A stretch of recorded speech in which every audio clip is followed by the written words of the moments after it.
की परिकल्पना, राम राज्य में एक कुत्ते के भी विचार को सुना गया कि नहीं महात्मा आपने उस कुत्ते को क्यों मारा, किसने अधिकार दिया था उस कुत्ते को मारने के लिए, और न्याय किसने किया?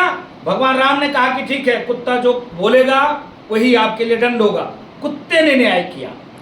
नहीं, कुत्ते की बात कही आपने तो आपको ये बात समझानी चाहिए ना उनको कि इस तरह का वक्तव्य ना दें, आपको समझाना चाहिए इस बात को। मैं समाज की परिकल्पना की बात मैं सनातन की बात करता, संस्कृति की बात करता, हिंदू की बात करता, हिंदू की वार्ता करता। मैं पूछना चाहता हूं आपसे, किसी ने कहा रामचरितमानस नफरती ग्रंथ है, इसको फाड़ना चाहिए, जलाना चाहिए, प्रतिबंध करना चाहिए, उसको किसी ने समझाया क्या? किसी ने कहा भारत के संसाधन पे पहला हक एक ही कौम का है, किसी ने समझाया क्या? किसी ने कहा कि राम मंदिर में द्रौपदी मुर्मू जी चली गई, अब तो उसको धुलना पड़ेगा, किसी ने समझाया क्या? जनता ने समझा दिया ना। हाँ, तो इसके नाते में निवेदन, कहीं जनता ना समझा दे, इसके नाते में निवेदन करना चाहता हूँ कि एक ही हमारा नेता है नरेंद्र मोदी, बाकी कोई नहीं, बाकी सब बेकार है। अगर यही सांसद विधायक की स्थिति होती तो अपने बल पे चुनाव लड़ते। एक ही चेहरा है देश में, देश के यशस्वी प्रधानमंत्री मोदी और दूसरा उत्तर प्रदेश के यशस्वी मुख्यमंत्री योगी आदित्यनाथ जी महाराज।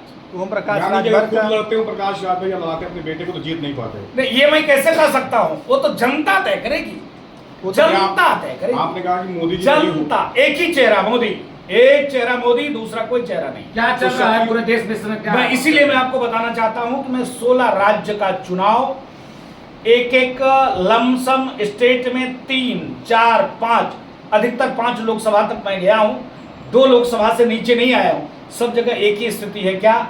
मोदी मोदी मोदी। और दूसरे तरफ घमंडिया गठबंधन के लोग ये कहते हैं क्या?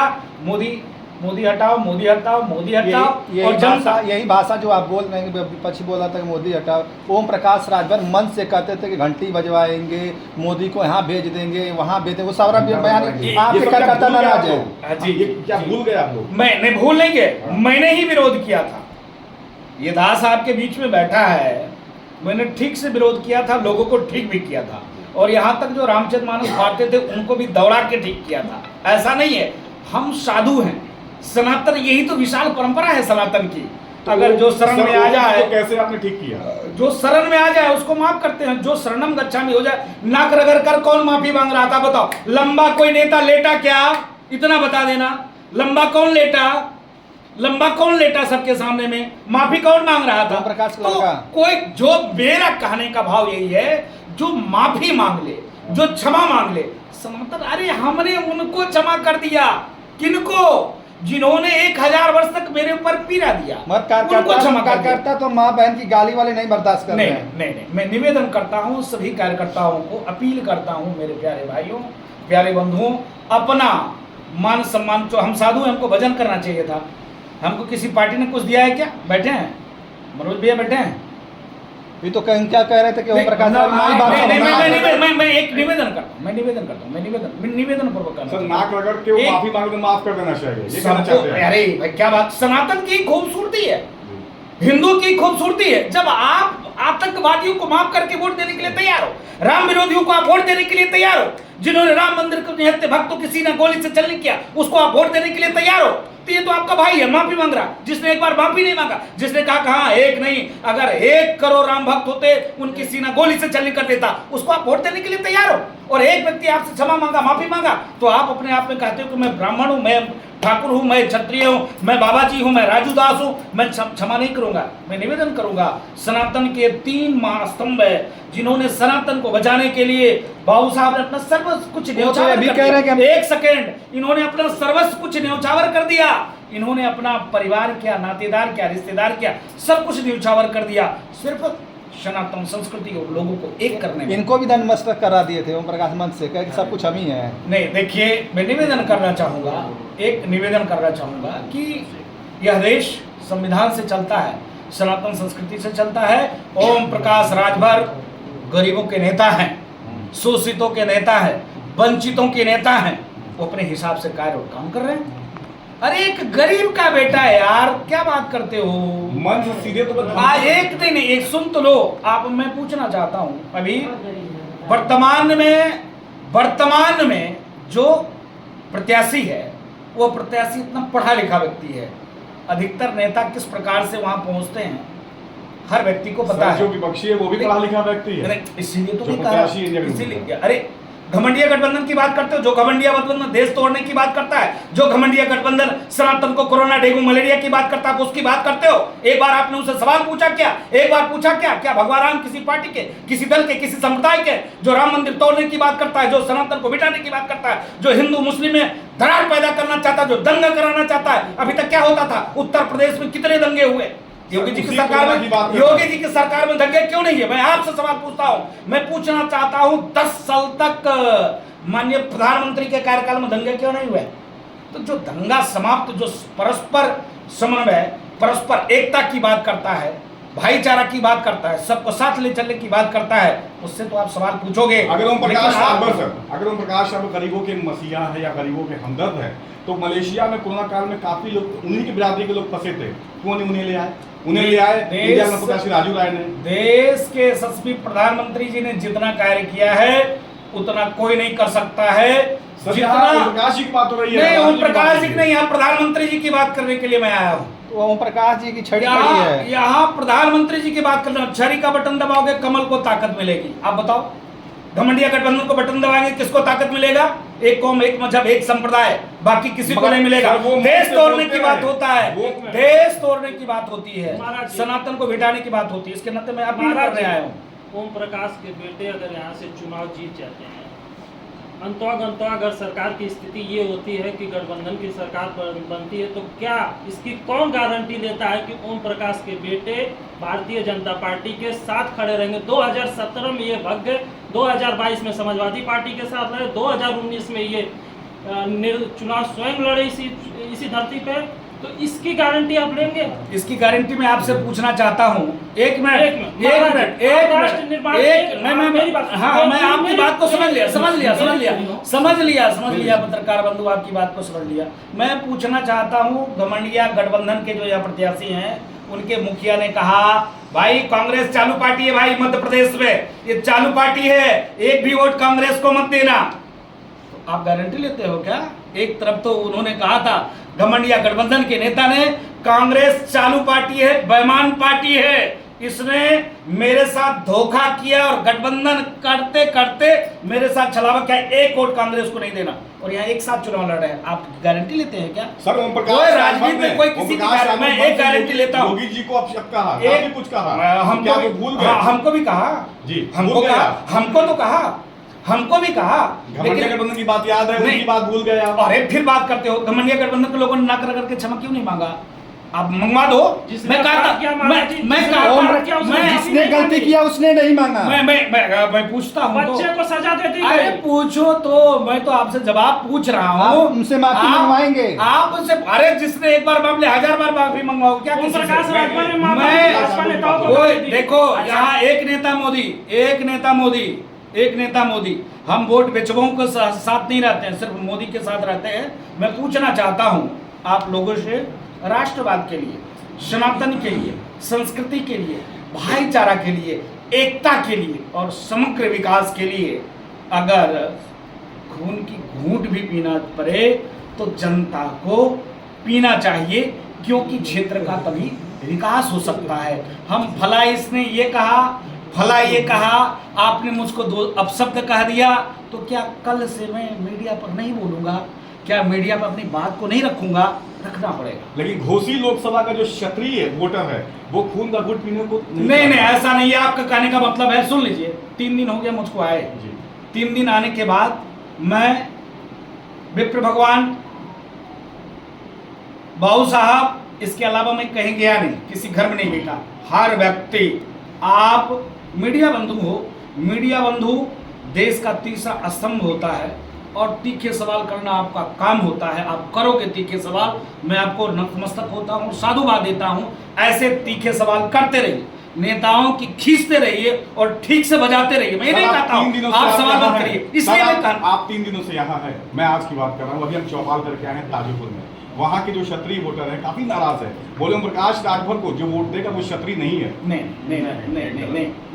मैं निवेदन करना चाहता हूँ, धर्म रक्षक क्षत्रिय बंधु से, विप्र बंधु से व्यक्तिगत मतभेद को भूलकर राष्ट्र के लिए, सनातन के लिए, संस्कृति के लिए आप आगे बढ़िए। तो ये गाली देते हैं, लोग सुनते रहे। अरे आप एक मिनट, एक सेकंड, ज्यादा नहीं समय लूंगा, ज्यादा समय नहीं लूंगा।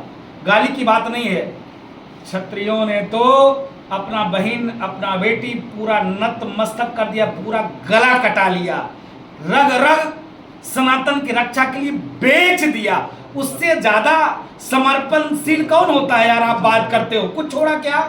क्षत्रियों ने सनातन की रक्षा के लिए क्या क्या नहीं किया? घास की रोटी खाना पसंद किया, अपने माँ बहन बेटियों को मीना बाजार लगवाना पसंद किया, अपने आप को कुर्बान कर दिया सनातन की रक्षा के लिए। और आप बात करते हो कि जो फलाने ने ये कह दिया, धमाके ने कह दिया, एक नेता मोदी, बाकी कुछ नहीं। ओम प्रकाश रावत कह रहे हैं रानियों का ऑपरेशन करा दिए। नहीं, देखिए, एक नेता कहाँ से मोदी, पैदा हुए थे? एक नेता मोदी उसने ये कहा कि अब राजशाही नहीं चलेगा, लोकतांत्रिक व्यवस्था में, प्रजातंत्र में संविधान हमारा मालिक है और ईवीएम मशीन में जो जनता बटन दबाएगी वही राजा होगा। मुख्तार की मौत पर असर पड़ेगा चुनाव में, इस चुनाव में घोषी में? देखिए, मैं निवेदन करूंगा, उत्तर प्रदेश में ऐसे मुख्यमंत्री हैं, मुख्तार ही नहीं, जो भी अपराधी है, जो दबे कुचले शोषित वंचितों का धन लूटता है, मकान लूटता है, जिसकी बहन बेटियों का इज्जत लूटता है, कत्लेआम कराता है, मारता है, पीटता है, वो नहीं चलेगा। वो या तो वो जेल में होगा या तो सीधे प्रदूषण मेल में होगा। ओम प्रकाश राजभर के बेटे माफी मांग लिया तो ठीक है, उन्हीं की पार्टी में मुख्तार का बेटा विधायक है, उन्हीं की पार्टी से वर्तमान में। देखिए, हम साधु हैं और मेरा काम है सनातन की रक्षा, सुरक्षा, कैसे परस्पर सर्वधर्म सद्भाव के साथ जो सनातन हमको सिखाता है उस पर आगे बढ़े और मोदी जी के हाथों को मजबूत करें। यहाँ एक राजा, कमल का बटन दबाओगे, छड़ी का बटन दबाओगे, ताकत मोदी को मिलेगा। हम मोदी जी को ताकत देने के लिए आए हैं, उसके लिए मुझको कुछ भी करना पड़ेगा। शिवपाल यादव जी पिछले दिनों आए थे, मंच से उन्होंने कहा, अपने कार्यकर्ताओं से अपील किया है कि 1 तारीख तक दिखना मत, पुलिस अगर गाली तो बर्दाश्त कर लेना और पुलिस की पकड़ में मत आना। धमकी भी तो उन्होंने दिया, वोट नहीं दोगे फिर देखेंगे। उन्होंने तो ये भी कह दिया कि ऐसे मंत्रियों को हम बहुत देखे हैं, उड़ा देंगे। हाँ, नहीं, देखिए, मैं सम्मान करता हूँ, सम्मानित नेता हैं शिवपाल जी, साधुवाद है। उन्होंने कहा कि यहाँ सबसे ज़्यादा वोट करना, मोदी जी प्रधानमंत्री बनेंगे और कमल का फूल ही जीतेगा। ये भी कहा था, आप लोगों ने चलाया होगा उनकी भाव को, उनको भाषा को। तो विषय ये है कि मैं साधुवाद लेता हूँ, कोई दिक्कत नहीं है। एक ही भाव है बस, अच्छा, आप देश के डेवलपमेंट के लिए। महाराज जी, अगर आप उनसे मिलते हैं ओम प्रकाश जी को तो सद्बुद्धि देंगे थोड़ा, क्योंकि आप तो सबको बांटते हैं और आप तो आशीर्वाद देते हैं, उनको भी थोड़ा आशीर्वाद दीजिए कि थोड़ा सही बोले। नहीं, हम तो सबको सद्बुद्धि देते हैं, उनको भी सद्बुद्धि आए जो सनातन को मिटाने की बात करते हैं। कोरोना कहते हैं, डेंगू कहते हैं, मलेरिया कहते हैं, टाइफाइड कहते हैं, ये कहते हैं हिंदू मतलब चोर, हिंदू उनके मतलब दोस्त नीच। थे पहले में। नहीं, ठीक है जी, हिंदू मतलब चोर, हिंदू मतलब नीच, ऐसे शब्दों का जो प्रयोग करते हैं उनको भी सद्बुद्धि देने का हम काम करते हैं। साधु का काम है सबको ठीक करना, सबको सद्बुद्धि देना, निवेदन देना। मैं आश्रम से आपके बीच में निकल के इसलिए आया, प्यारे हिंदू, प्यारे मतदाता बंधु, सिर्फ एक ही भाव है। भाव यह है कि कैसे विश्व पटल पर भारत का नाम रोशन कौन कर रहा है, कौन जाकर विदेश में रोता है, गाता है, चिल्लाता है कि संविधान खतरे में। जिन्होंने संविधान के साथ छेड़छाड़ किया, जिन्होंने संविधान मिटाने का कार्य किया, जिन्होंने क्या क्या नहीं किया, यहाँ के नेताओं के लिए जेलों में डाला इतना दिनों तक, आज वो संविधान बचाने की बात करते हैं और बताते हैं मोदी जी संविधान अगर तीसरी बार जीत जाएंगे तो नहीं बचेगा। किस प्रकार से आप लोगों को मैं बताना चाहता हूँ कि एक एक्ट है, वक्फ एक्ट। वक्फ एक्ट में स्थिति क्या है कि अगर आपका कार्यालय मीडिया का अगर उसमें हो और वो यह कहे कि यह कार्यालय वक्फ एक्ट का है, तो आप ना हाई कोर्ट जाओगे, ना सुप्रीम कोर्ट जाओगे, ना लोअर कोर्ट जाओगे, आप कहीं नहीं जाओगे। जिसने आपका मकान कब्जा किया आप उसी के पास जाओगे, सरकार ये तो मकान हमारी है। ऐसे ऐसे कानून बनाया लोगों ने और आज वो बता रहे हैं कि संविधान मिटाया जा रहा है, आप संविधान बदला जा रहा है। अरे अपने अंदर वो झांक कर देखें। इसके नाते आश्रम से निकल कर आप लोगों के बीच आया। मैं निवेदन यही करूँगा यहाँ के ब्राह्मण बंधुओं से, बाबू साहब बंधुओं से, खुद अपने आप बाबा बंधुओं से आप लोग सनातन के लिए, संस्कृति के लिए, हिंदू के लिए, हिंदुत्व के लिए, राष्ट्र के लिए आप कमल का बटन दबाएं, छड़ी का बटन दबाएं और मोदी जी के हाथों को मजबूत करें। और भगवान श्री राम, एक बात 100 में एक बात, भगवान श्री राम के चरण में कमल का पुष्प चढ़ाएं। बार बार ये मौका नहीं है, आपको बरगलाने वाले बहुत लोग आएंगे, बरगलाएंगे, फलाने ने ये कहा, धमाके ने ये कहा, लड़ाएंगे, खूब लड़ाएंगे। लोकसभा चुनाव की बात करें तो इसमें मुद्दों की बात नहीं की जा रही है, हिंदू मुस्लिम की बात की जा रही है, धर्म जात की बात की जा रही है, महंगाई पे कोई बात नहीं कर रहा, बेरोजगारी पे कोई बात नहीं कर रहा है। शुरुआत किसने किया? मैं निवेदन पूर्वक पूछना चाहूंगा कि शुरुआत किया किसने? हमने तो कभी बात नहीं किया था, शुरुआत उन्होंने किया कि नहीं राम मंदिर गलत बना है, सही नक्शे से नहीं बना है, वहां नहीं बना है, हम आते तो ऐसा कर देते, हम होते तो ऐसा कर देते, तब बोलना पड़ा। ऐसे तो हमने नहीं बोला। हम सबसे ज्यादा हमने सबसे ज्यादा विकास पे ही कार्य किया, विकास पे ही वार्ता किया है। हॉस्पिटल कैसे बनेगा, कितना हमने बनाया, एम्स कितना बनाया, एयरपोर्ट कितने बनाया। महंगाई कैसे करोगे? मैं पूछना चाहता हूँ, इससे पहले जितने लोग थे सब लोग, आप लोग अडानी थे, अंबानी थे और हम भी बिरला थे। इस समय कटोरा लेकर मैं भीख मांगता हूँ आपके बीच में, इतना बेरोजगार हो गया हूँ।